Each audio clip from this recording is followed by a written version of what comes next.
যাদের নামাজ পড়ার সময় দুনিয়াবি চিন্তা মনে আসে বা নামাজে অমনোযোগী তৈরি হয়, তারা ভিডিওটি শেষ পর্যন্ত দেখার অনুরোধ রইল। হযরত আলী রাদিয়াল্লাহু তাআলা আনহুর কাছে একজন ব্যক্তি এসেছে। তখন লোকটা বলল, হুজুর, আমার নামাজে মন বসে না। নামাজে দাঁড়ালে আমার দুনিয়াবি নানা চিন্তা আসে। হুজুর, আমার এই নামাজ কি আল্লাহ তাআলা কবুল করবেন? তখন হযরত আলী রাদিয়াল্লাহু তাআলা আনহা বলেছেন, না, তোমার নামাজ কবুল হবে না। তখন লোকটা মনে অনেক কষ্ট নিয়ে চলে যাচ্ছেন।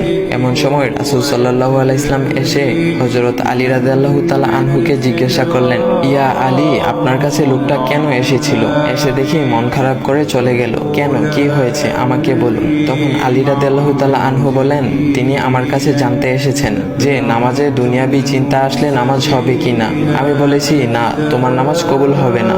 রাসূল সাল্লাল্লাহু আলাইহি ওয়াসাল্লাম তখন বলেন, ইয়া আলী, আপনাকে আমি একটা চাদর উপহার দিতে চাই, তবে একটা শর্ত আছে। আলী রাদিয়াল্লাহু তাআলা আনহু খুশি হয়ে বলেন, ইয়া রাসূলুল্লাহ, কি শর্ত তা বলুন, আমি আপনার সকল শর্ত মেনে নিব। বুঝতেই তো পারছেন রাসূল সাল্লাল্লাহু আলাইহি ওয়াসাল্লামের চাদর বলে কথা। তখন রাসূল সাল্লাল্লাহু আলাইহি ওয়াসাল্লাম বললেন, ইয়া আলী, আপনি যদি এই মুহূর্তে 2 রাকাত নামাজ একনিষ্ঠভাবে পড়তে পারেন দুনিয়াবি সকল চিন্তা দূর করে, তাহলে আমি আপনাকে সেই চাদরটি উপহার দেব। আলী রাদিয়াল্লাহু তাআলা আনহু বলেন, এটা তো সাধারণ ব্যাপার। আলী রাদিয়াল্লাহু তাআলা আনহু তখন নামাজে দাঁড়িয়ে গেলেন আর তিনি নামাজ পড়তে শুরু করলেন। এমন সময় তার মনের মধ্যে শুধু ভাবনা চিন্তা আসতে শুরু করলো, আচ্ছা, আমাকে যে রাসূল সাল্লাল্লাহু আলাইহি ওয়াসাল্লাম যে চাদরটা দিবেন, সেটা কি ফাতিমার চাদর নাকি রাসূল সাল্লাল্লাহু আলাইহি ওয়াসাল্লামের? আচ্ছা, চাদরখানা দেখতে কেমন হবে? এই বিভিন্ন বিষয় নিয়ে ভাবতে লাগলেন। তিনি ভুলেই গেছেন যে দুনিয়াবি চিন্তা নামাজে আনতে রাসূল সাল্লাল্লাহু আলাইহি ওয়াসাল্লাম নিষেধ করেছেন। এর মধ্যে আলী রাদিয়াল্লাহু তাআলা আনহুর নামাজ পড়া শেষ। আলী রাদিয়াল্লাহু তাআলা নামাজ শেষ করে রাসূল সাল্লাল্লাহু আলাইহি ওয়াসাল্লামকে বলতেছেন, ইয়া রাসূলুল্লাহ, আমি আপনার শর্ত মেনেছি, এখন আমাকে চাদরখানা উপহার দেন। রাসূল সাল্লাল্লাহু আলাইহি ওয়াসাল্লাম বলেন, ইয়া আলী, আপনি কি একনিষ্ঠভাবে দুনিয়াবি চিন্তামুক্ত ছাড়া 2 রাকাত নামাজ পড়েছেন? তখন আলী রাদিয়াল্লাহু তাআলা আনহা মুচকি হেসে বললেন, না ইয়া রাসূলুল্লাহ, আমি আপনার চাদর নিয়ে অনেক কিছুই ভেবেছি।